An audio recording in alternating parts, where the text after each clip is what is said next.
an initiation story. The king forbade his maidens that wore gold in their hair to come and go by Carter Hall, for the young Tam Lin is there. And those that go by Carter Hall, from them he takes a fee, either their rings or their mantles, or else their maiden heads. So Janet has kilted her green mantle just a little above her knee, and she has gone to Carter Hall just as fast as she could flee. She had not pulled a double rose, a rose but 3 or 4, when up and spoke this young Tam Lin, crying, "Lady, pull no more. How dare you pull those flowers? How dare you break those wands? How dare you come to Carter Hall without my summons?" She says, "Carter Hall, that is my own. My father gave it to me, and I will come and go by here without any leave of thee." There were 24 ladies, all sitting down at chess. In and come the fair young Janet, as pale as any glass. Up and spake her father dear. He spake up meek and mild. "Oh, alas, Janet," he cried, "I fear you go with child. And if I go with child, it is myself to blame. For there's not a lord in all your hall shall give my child his name. Janet has kilted her green mantle just a little above her knee, and she has gone to Carter Hall to pull from that black tree.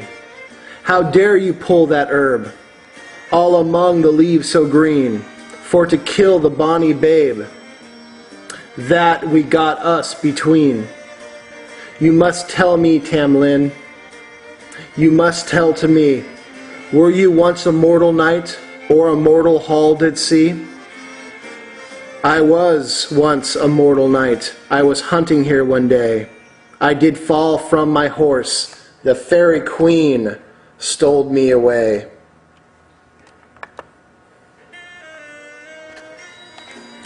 And pleasant is this fairy land. A strange tale I'll tell.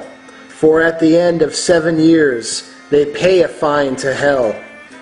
At the end of 7 years, they pay a fine to hell.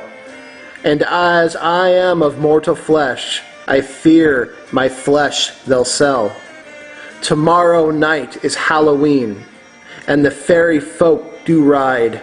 Those that would their true love win, at Miles Cross they must hide.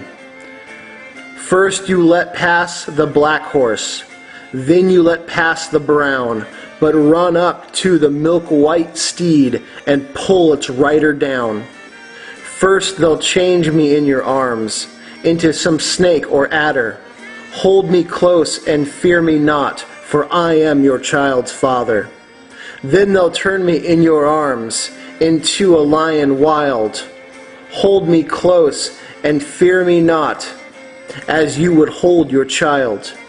Then they'll turn me in your arms into a red-hot bar of iron. Hold me close and fear me not, for I will do no harm. Then they'll turn me in your arms into some burning lead. Throw me into well water and throw me in with speed. Last they'll turn me in your arms into a naked night. Wrap me in your green mantle and hide me close from sight. So well she did what he did say. She did her true love win. She wrapped him up in her mantle, as blithe as any bird in spring. Up and spake the fairy queen, an angry cry she cried. "If I'd known of this, Tam Lin, that some lady'd borrowed thee, if I had known of this, Tam Lin, that some lady borrowed thee, I'd have plucked out thine eyes of flesh and put in eyes from a tree. If I'd known of this, Tam Lin, before we came from home, I'd have plucked out thine heart of flesh and put in a heart of stone."